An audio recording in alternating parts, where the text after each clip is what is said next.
गंगा की कसम, यमुना की कसम, ये ताना बाना बदलेगा। कभी कभी आश्चर्य होता है कि बदलेगा कैसे? हम वहीं, हमारा कार्य वहीं, एक बार नहीं 1000 बार गार्जियन द्वारा, 1 लाख बार टीचर द्वारा और कम से कम 10 लाख बार युवा मंडल द्वारा समझाया जाता है कि आप जिस लक्ष्य के लिए आए हैं उस लक्ष्य पर पढ़ने के लिए सबसे पहले आलस का त्याग करना होगा। फिर भी नहीं होता है। लड़का संडे को यहाँ से जाता है, मंडे को एक दिन रूटीन पालन किया, ट्यूसडे से धीरे धीरे सैटरडे आते आते उसका समाप्त हो जाता है। बदलेगा कैसे?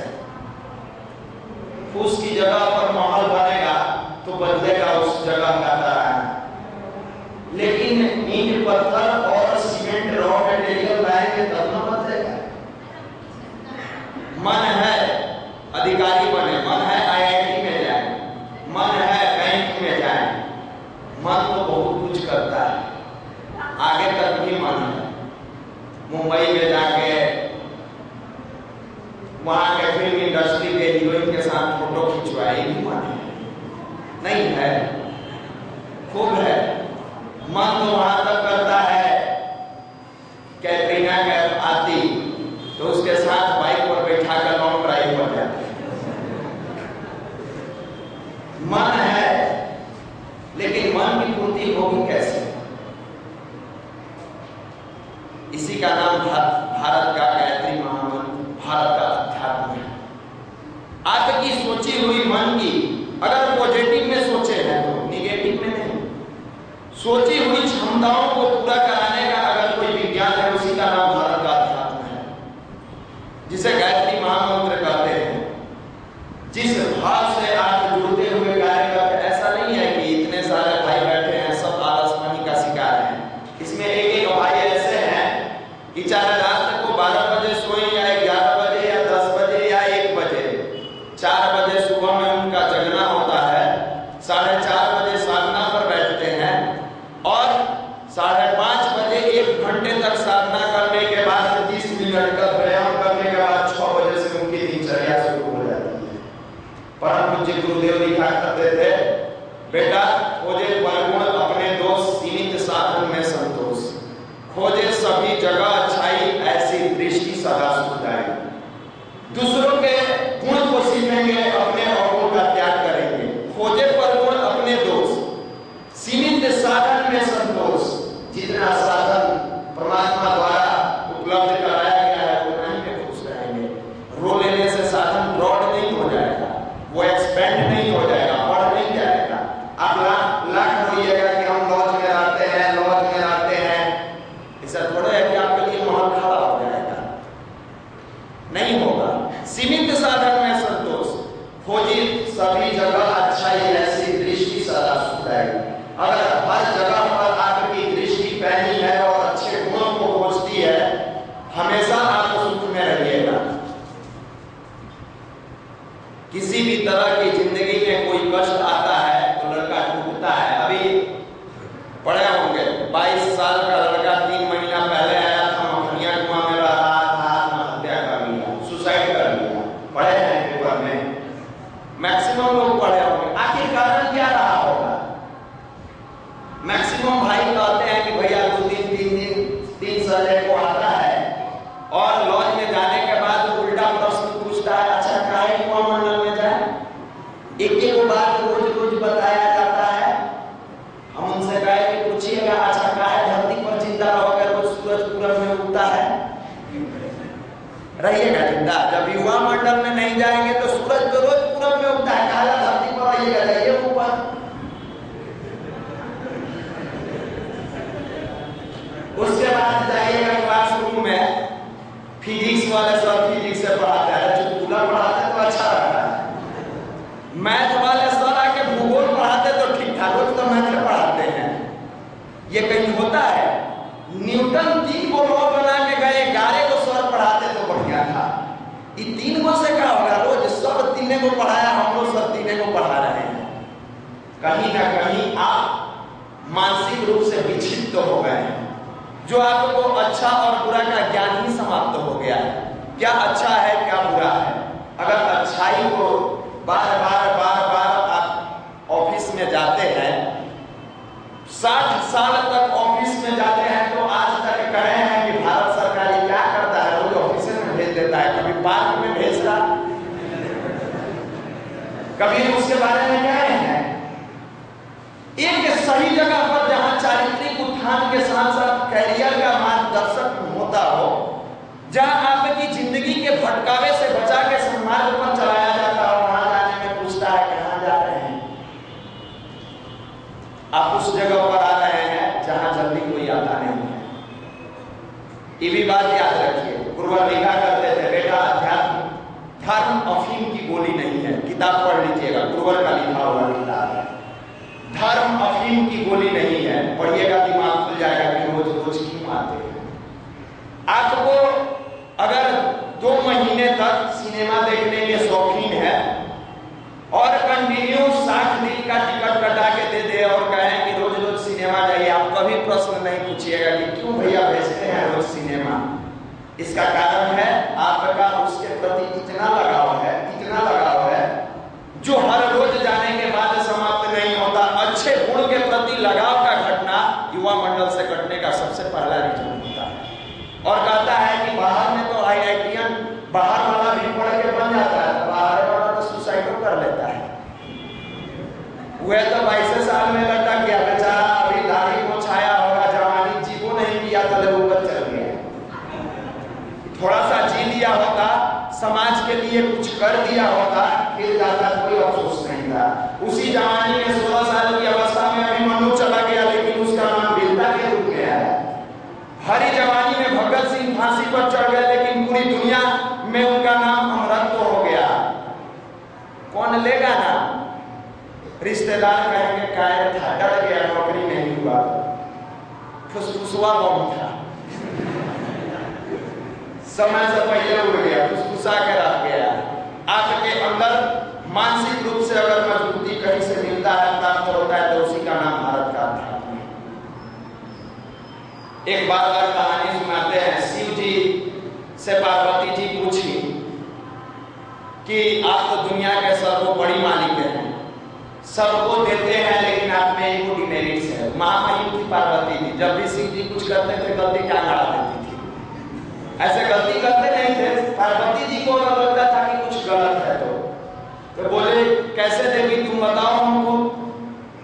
बोले आप अमीर को अमीर बनाते हैं और गरीब को गरीब बनाते चले जाते हैं। इसका कारण क्या है? इसका रीजन तो बताइए। आप जब दुनिया के लिए सबके लिए एक जैसा है, सबके लिए आपका समान है, तो फिर ऐसा करते क्यों हैं?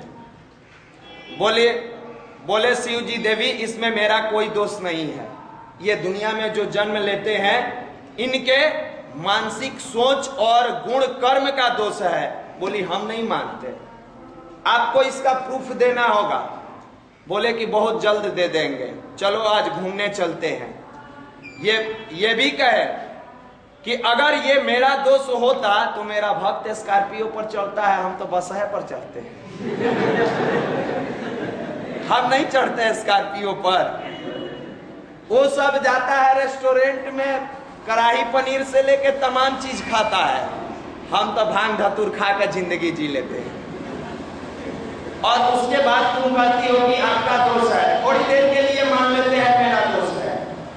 बार बार यहाँ से कहा जाता है कि भगवान कार्य के लिए एक मुट्ठी लगा दीजिए ना भैया, हम तो पापा जी से पैसा लेते हैं, अंशदान कैसे देंगे? हमारा पैकेट खर्चा तो दूसरा पर चलता है, जहां से ये जहां पर बंद होता है वहां से भगवान का वरदान बरसना बंद होता है। आपने पापा जी से लिया कि किससे लिया? ना आपके पिताजी का पैसा है ना आपका पैसा है। अगर इसका उदाहरण देखना है तो कभी किसी नोट पर नाम लिख दीजिएगा, वो अगर लौट के आ जाए आपके पास तो लाके दिखा दीजिएगा। लौट के आता है, लक्ष्मी चंचला है, आपका नहीं है, उस पर नाम लिख दीजिएगा, एड्रेस भी लिख दीजिएगा गाँव, और उस नोट को छोड़ दीजिएगा, जाकर दुकान में जैसा सामान खरीद। आपकी पूरी जिंदगी में वो लौट के नोट आपके हाथ में नहीं आएगा। किस भ्रम में है कि वो मेरा था। बच्चा जब छोटा जन्म लेता है तो जो व्हाइट रंग का कपड़ा में नर्स ला के देती है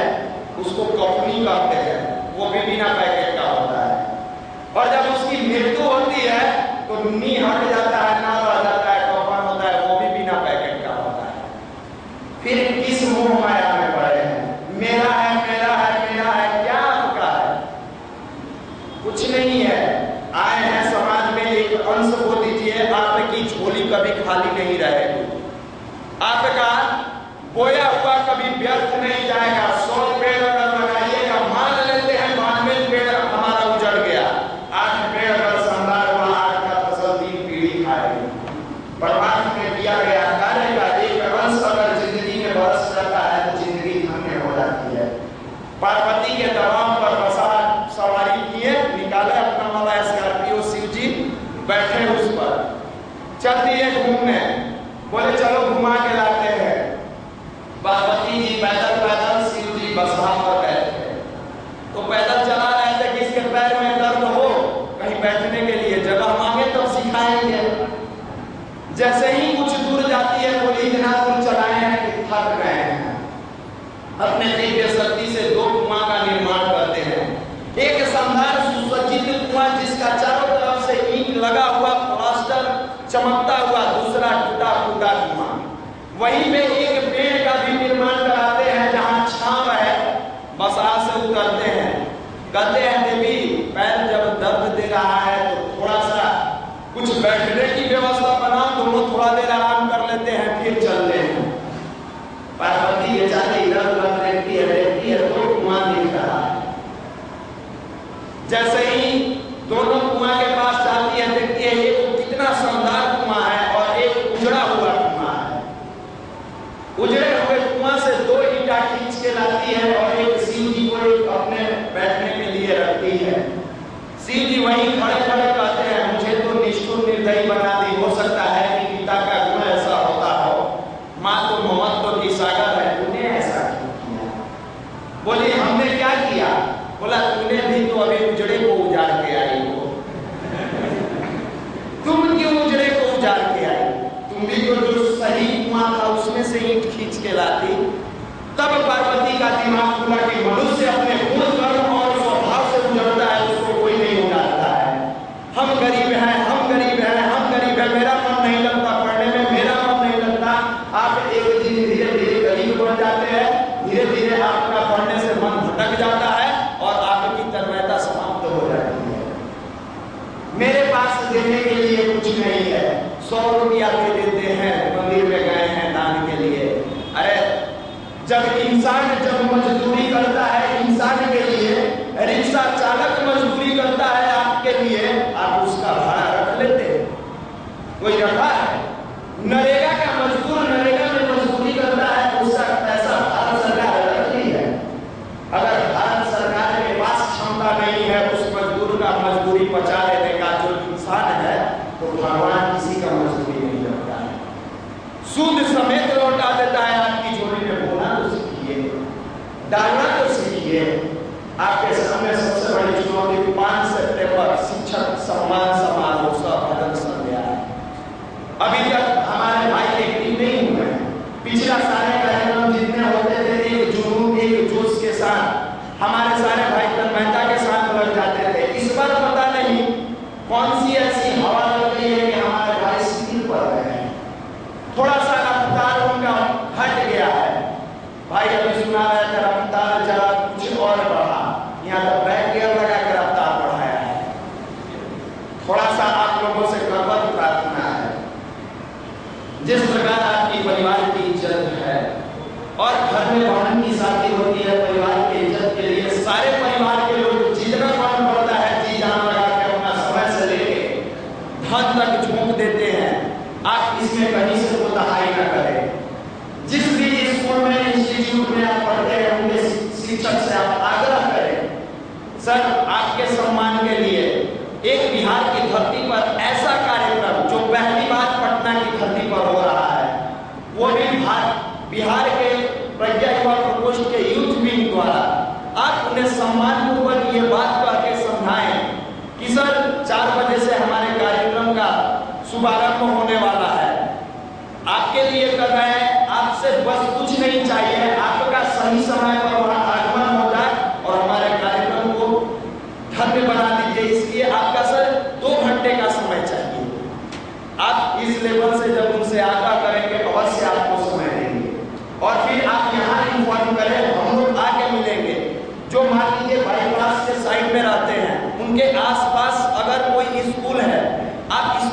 प्रिंसिपल से जाके मिल सकते हैं, कोई कॉलेज है उनके प्रिंसिपल से जाके मिल सकते हैं। आप आग्रह करेंगे, अभी तक हम लोग जहां भी गए हैं इतने अंदर से शिक्षक प्रसन्न होते हैं, उनको लगता है कि इस समय में, इस विकट परिस्थिति में एक ऐसा भी संस्था है जो हमारे हित में सोचता है।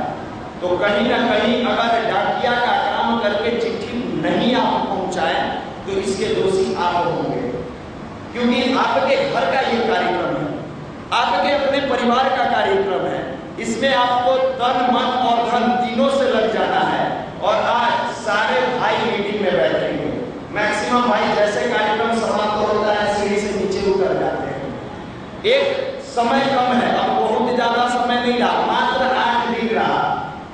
इस संडे से अगले संडे तक आपको जितना करना है कर लीजिए, उसके बाद आपके पास समय नहीं रहेगा। गुरुवार को आपका है तो 3 दिन तो और मैनेज करने में लगेगा। तो सारे जितने हमारे सीनियर भाई हैं और जो भाई आते रह रहे हैं वो सारे भाई आज मीटिंग में बैठेंगे। एक ईमानदारी पूर्वक भगवान के लिए 5 दिन का जीना आपकी कैरियर को शानदार बना देता है, सीखने के गुण पैदा कर देते हैं और ईश्वर